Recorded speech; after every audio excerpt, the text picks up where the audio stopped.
আল্লাহর হুকুম ছাড়া যদি গাছের পাতাও না নড়ে, তাহলে আমি চুরি ডাকাতি করলাম, মেয়ের সাথে জিনা করলাম, এটাও তো আল্লাহর হুকুমেই হবে। তাইলে আল্লাহ আমাকে শাস্তি কেন দিবেন? কথাটা শুনেই মেজাজ খারাপ হয়ে গেল, কারণ আমাদের অবস্থা তখন এমনই ছিল। যুক্তি শুনলেই রাগ উঠে। যেখানে জবাব দেওয়ার কিছু থাকে না, সেখানেই রাগ, গালিগালাজ, মূর্খ, ইহুদি খ্রিস্টানদের দালাল, এসব নাস্তিকদের প্রশ্ন ইত্যাদি বলেই এড়িয়ে যেতাম। তারপর বড় থেকে বড় হলাম, কোরআন হাদিস মাদ্রাসায় পড়লাম, হুজুররা যেমন শেখায় তেমন। তাকদীর নিয়ে প্রশ্ন আসতো মনে, কিন্তু প্রশ্ন করলেই হুজুররা বলতেন তাকদীর বিষয় নিয়ে এত প্রশ্ন করতে নেই। যুগে যুগে অসংখ্য মানুষ আল কুরআনের উপর প্রশ্ন তুলেছে, হাদিসের উপর প্রশ্ন তুলেছে, মুহাম্মদ সাল্লাল্লাহু আলাইহি সাল্লামের উপর প্রশ্ন তুলছে, ইভেন সৃষ্টিকর্তার উপর প্রশ্ন তুলছে।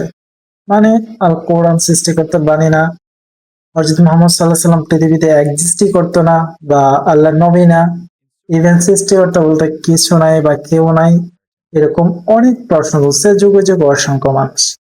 তাদের উত্তর দেওয়ার ক্ষেত্রে অনেকে অনেক রকম যুক্তি ব্যবহার করতে পারে বা করে, আবার অনেকে পারে না। তাদের যুক্তি যেগুলো আছে, বিশেষ করে নাস্তিক ভাই যারা আছে, তাদের যুক্তিগুলো কিছুটা ভ্যালিড কিন্তু পরিপূর্ণ না। তারা আসলে তাদের সার্কেল থেকে চিন্তা করে, তারা সার্কেলের বাইরে যায় চিন্তা করতে পারে না। আমি আজকে দুইটা আয়াতের কথা বলবো, যে দুইটা আয়াত বিশ্লেষণ করলে যে কোনো স্বাভাবিক মানুষ মানতে বাধ্য হবে যে এই কথাগুলো কোনো মানুষের পক্ষে বলা পসিবল না। সূরা নিসার 11 এবং 12 নম্বর আয়াতে আল্লাহ তাআলা সম্পত্তি বন্টন করার কিছু নিয়ম দিছে, বিধান দিছে। ট্রাস্ট মি, আমি গণিতের টিচার। এই জিনিসগুলো আমারও মেলানোর পক্ষে পসিবল হয় নাই। আমি চ্যাট জিপিটিতে সার্চ দিয়ে দেখলাম, চ্যাট জিপিটি আমাকে মিলাই দিছে। আমি তখন বুঝতে পারলাম যে এত কমপ্লেক্স একটা ইকুয়েশন, এত কমপ্লেক্স কিছু ক্যালকুলেশন কিভাবে মোহাম্মদ সাল্লাল্লাহু আলাইহি সাল্লাম মিলাইতে পারে। মোহাম্মদ সাল্লাল্লাহু আলাইহি সাল্লাম তো কোনোদিন প্রাতিষ্ঠানিক শিক্ষায় শিক্ষিত হন নাই, কোনোদিন গণিত পড়েন নাই, কোনোদিন সায়েন্স পড়েন নাই। তাহলে ওনার পক্ষে কিভাবে পসিবল এত রেশিও মেনটেন করে সম্পত্তি ভাগ করে দেওয়ার আয়াত বা কথা উল্লেখ করা এবং নিজের মতো করে লেখা। বিভিন্ন মানুষের প্রশ্ন এটাই, নবী মিথ্যা, নবী বুয়া, নিজের মতো করে কোরআন লেখছে এবং আল্লাহর বাণী বলে চালাই দিছে।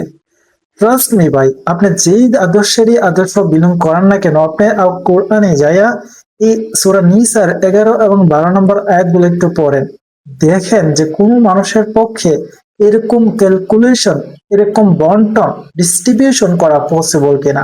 কোনো মানুষের পক্ষে পসিবল না।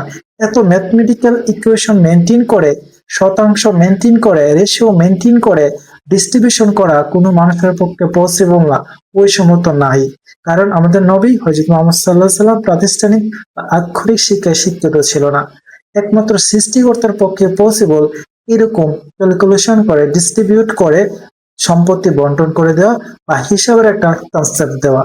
তো আপনারা যাই করেন না কেন, যাই বলেন না কেন, আল কোরআনে অসংখ্য আরো ইনফরমেশন আছে যেগুলো দ্বারা প্রমাণ করা যায় আল কোরআন ঐশ্বরিক বাণী।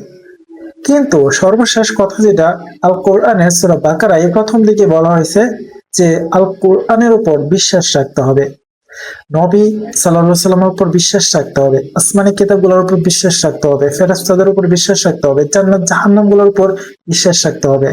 ধর্মের মূল বেসটা হচ্ছে বিশ্বাস। আপনি অবশ্যই হাজার যুক্তিতর্ক থাকার পরও প্রথমত বিশ্বাস করতে হবে।